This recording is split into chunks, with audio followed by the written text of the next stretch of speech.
তো বন্ধুরা বর্তমান কিন্তু বাংলাদেশে কিন্তু তামাম হারাস্তি চলতেছে, আপনারা হয়তো কম আর বেশি সবাই জানেন। তো হারাস্তিটা কি জন্য হইতেছে দেখেন, কালকেও কিন্তু 20-25 জন লোক হাতে লাঠি ইট ইত্যাদি আরো বস্তু নিয়ে ঢুকে গেল ঢাকা মেডিকেল কলেজে।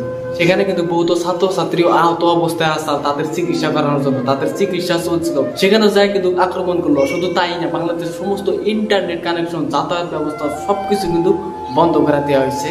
তো কি এর জন্য চলতেছে না, কি হয়েছে আসলে বাংলাদেশে, কি এর জন্য এগুলো করতেছে, তো ব্লগ ভিডিওটা আমি আরম্ভ করি। 3টা ছিল 1952 সনের 21 ফেব্রুয়ারি।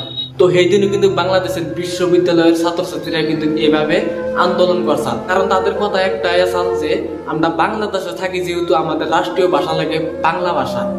কারণ ছাত্রছাত্রীরা কয় যে আমরা যেহেতু বাংলাদেশে থাকি, আমরা বাংলাতে অধ্যয়ন করি, তো আমাদের বাংলা রাষ্ট্রীয় ভাষা চাই, আমার কথা এটা। তো সরকারে কিন্তু চাইলে কিন্তু তাদের আশা পূরণ করতে পারতো, কিন্তু তা করলো না। কিন্তু সেই সময়ে বেআইনি পাকিস্তানের সরকার সেই ছাত্রদের উপরে গুলি চালাইলো। গুলি চালানোর পরে 5 জন ছাত্র কিন্তু তখন মৃত্যু হইল। আর এখান থেকে কিন্তু দাবি উঠে স্বাধীন রাষ্ট্রের। বঙ্গবন্ধু শেখ মুজিবুর রহমানের নেতৃত্ব হাতিয়ার হাতে তুলে নেয় সর্বসাধারণ লোকে। আর সেই সময় 1971 সনে পৃথিবীর মানচিত্রে জন্ম নেয় স্বাধীন বাংলাদেশ। তো এই সময়ে যে সকল মুক্তিযোদ্ধারা নিজের দেশের জন্য বলিদান দিচ্ছেন, তো তাদের জন্য শেখ মুজিবুর রহমান 30% কোঠা সংরক্ষণ করে রাইখা দিচ্ছেন, যা সেই সময় খুবই একটা ভালো পদক্ষেপ ছিল। কিন্তু আজকের দিনে সারা বাংলাদেশ জুড়ে এক ভয়াবহ পরিবেশের সৃষ্টি হয়েছে। দেন এনে কিন্তু ছাত্রছাত্রীরা দোষ দিতে পারবেন না, কারণ ওরা কিন্তু একটা আশা নেয় কিন্তু ঢাকা বিশ্ববিদ্যালয়ে কিন্তু পড়ে বা পড়তাছে, যে কোনো একটা আশায় বা সরকারি চাকরি মাকরির জন্য। তো এখন কি করছে, আগে কিন্তু 30% মুক্তযোদ্ধার জন্য রাখা দেওয়া যে কোনো চাকরি বাকরি।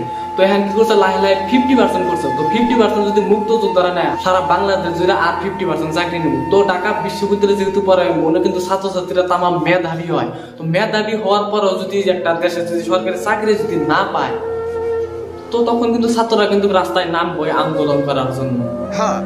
কিন্তু তারপরেও কিন্তু এভাবে ছাত্রছাত্রীদের উপরে অত্যাচার করা, গুলি করা, বোম ফায়ার করা, এগুলা কিন্তু করা কিন্তু ঠিক হয় নাই। দেখেন ছাত্ররা আহত অবস্থা মেডিকেল কলেজে আসাল, মেডিকেল কলেজেও যায় তাদেরকে অত্যাচার করছে।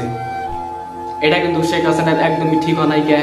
তো যাই হোক, এই বিচার যদি দুনিয়াতে না হয়, তোমার কিন্তু এই বিচার কিন্তু উপরে গেলে ঠিকই হবো। তো একটা কথা কবা নিয়ে চাই আমি, এটার একটা যে কোনো একটা ব্যবস্থা লাগে, কারণ বাংলাদেশে কিন্তু ইন্টারনেট পর্যন্ত কিন্তু একবার বন্ধ, কোনো যাতায়াত ব্যবস্থা না, কোনো ইন্টারনেট ব্যবস্থা না, কোনো ইউটিউবারে কিন্তু ভিডিও বানাইতে পারতেছে না বাংলাদেশে, কারণ ফোন কলিং পর্যন্ত বন্ধ, কোনো কিছুই চলতেছে না বাংলাদেশে। একদম গাড়ি ঘোড়া সবকিছু একদম ইন্ডিয়ার মতো লকডাউন তাও কারা লকডাউন তাও ইন্টারনেট চলছে, কিন্তু ইন্টারনেট কিন্তু বাংলাদেশে বন্ধ করে দিছে, একদম কিছু চলতেছে না, একদম ইউটিউবের ভিডিও বানানো সব বন্ধ, আমার কোনো কিছু চলতেছে না।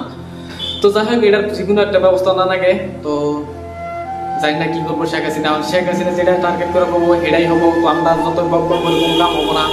যাই হোক, এখন আর কিছু করার নাই, এখন শেখ হাসিনা এখন যেটা করবো সেটাই হবো, কারণ পাবলিকের হাতে দাও ফাঁসি আছে, বোম ফায়ার তো নাই, গান তো নাই, তো এগুলা তো পাবলিকের হাতে নাই। গতিকে পাবলিকরা কোনোদিন পারবো না তাদের হাতে করে যুদ্ধ করে। তো যাই হোক, এখন যেটা করা জানি ভালোই হয়, ভালো চাই বাংলাদেশের জন্য। তো বাই, আজকের মতন ভিডিও বাই, নেক্সট টাইম দেখা হচ্ছে, বাই।